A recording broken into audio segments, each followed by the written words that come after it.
Donald Trump just wrapped up the second official speech of his presidency, and it was as ridiculous as all the ones that have come before it. But specifically in this speech, Donald Trump was talking about the hundreds of executive orders that he was signing, really outlining what his presidency would be all about.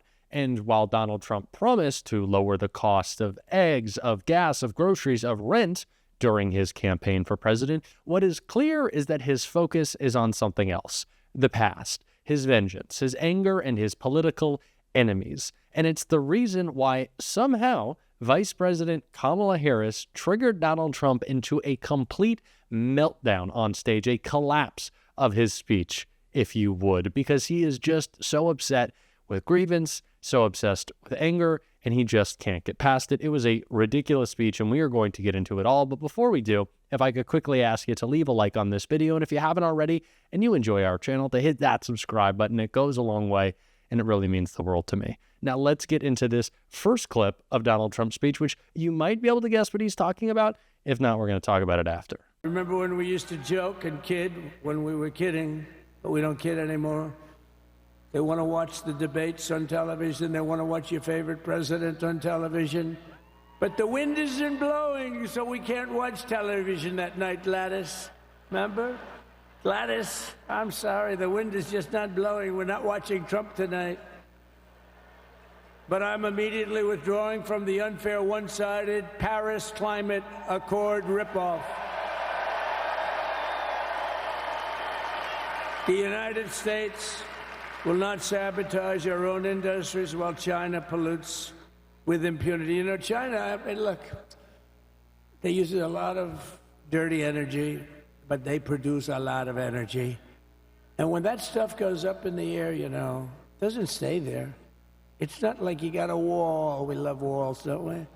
Not like you have a wall around and it doesn't. It floats into the United States of America after 3.5 to 5.5 days.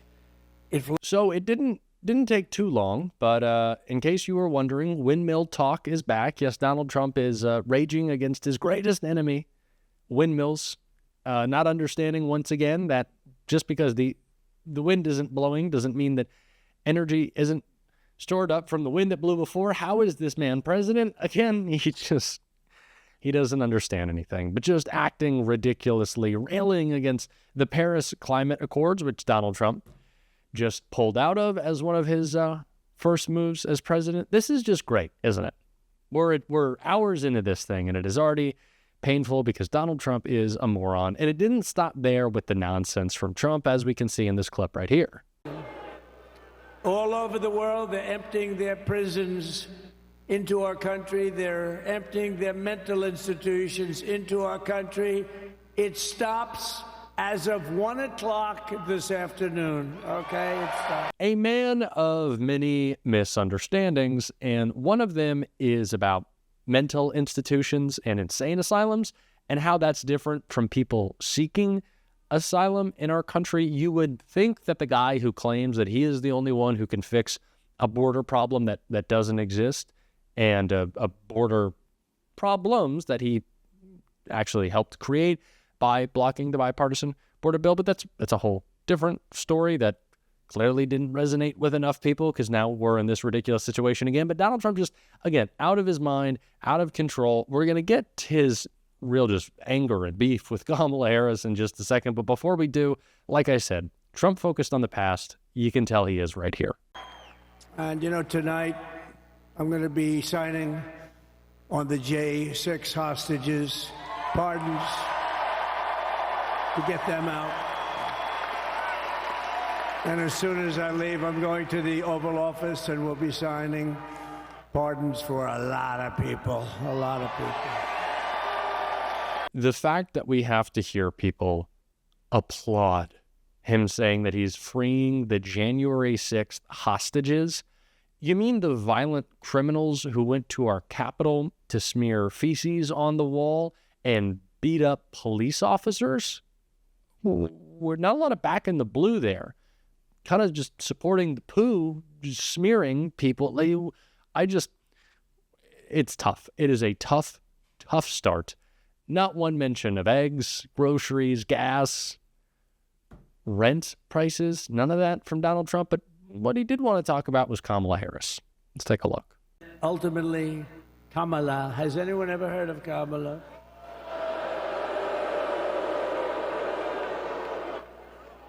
We had to beat two opponents.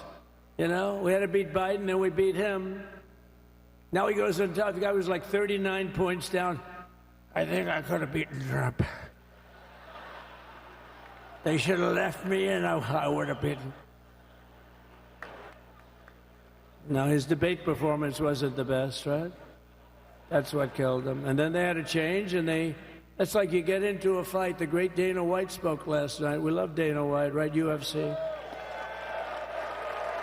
That's like he puts in two fighters. One of them's getting creamed, getting really beaten, and they say, all right, take him out. Let's put somebody else in to finish up the fight. That's what they did to us. This man could not be more caught up in the past. He is... He's president. It's not going to get any easier to say.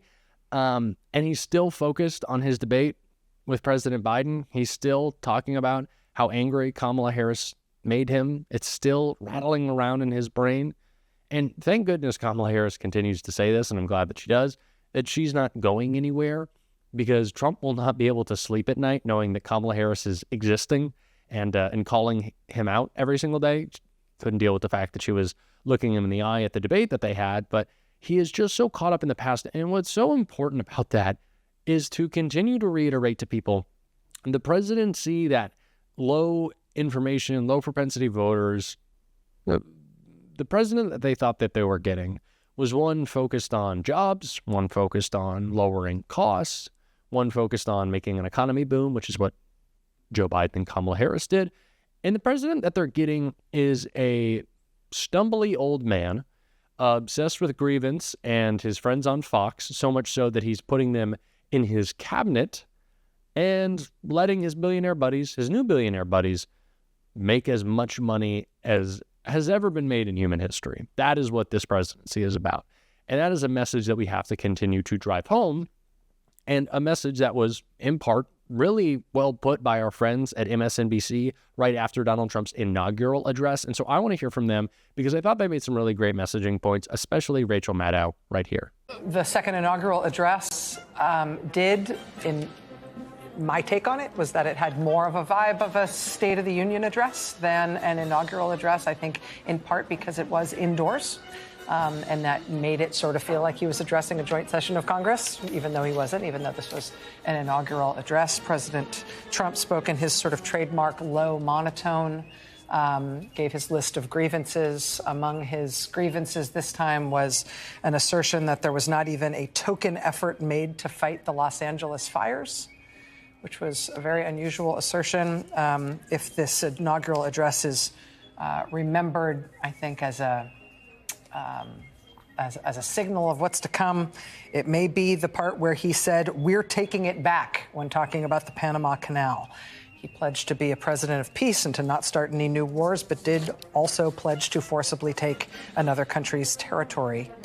While President Trump was speaking, a relatively large group of Proud Boys, the pro-Trump armed paramilitary group, marched in full colors and their trademark black and gold in downtown Washington to the Capital One Arena. Just before the inaugural address, just before the swearing in, outgoing President Biden issued pardons to members of his family, noting that while they had done nothing wrong, he believed the threats and promises of politicized persecution of people who the new president has decided are his enemies warranted what President Biden would have otherwise neverwise considered doing. Nicole? Let me do three things. I mean, we lost Cecile Richards today. She lost her battle with an aggressive form of cancer. And this statement came out as I was starting to sort of take notes on the speech. Her family quoted her and said, if you'd like to celebrate Cecile today, we invite you to put on some New Orleans jazz, gather with friends and family over a good meal, and remember something she said a lot over the last year.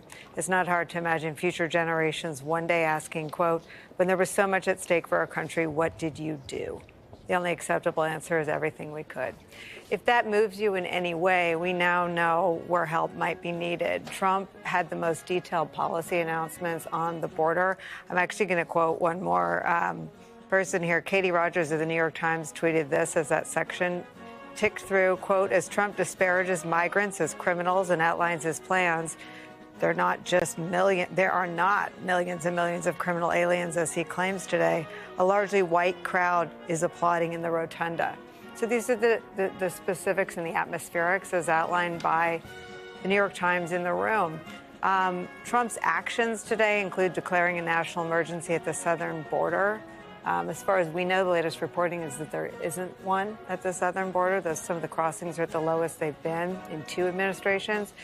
He announced that troops will be sent to the southern border and a designation of cartels as, quote, foreign terrorists. He also invoked the Alien Enemies Act and said it'll be used to target gangs. The swirl of activity today is the point. The specific policies that we can focus on and drill down on, again, one way to respond to what was really an Earth 2 address, describe the country as a catastrophic disaster, a hellscape. There is an audience for that. There are people that believe that. This was an inauguration for the wealthy, for the well-connected.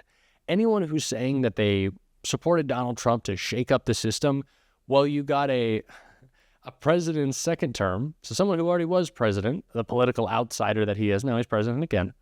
You got J.D. Vance, the Silicon Valley angel investor guy. Don't really know if he's an outsider shaking things up. And then you got a bunch of billionaires.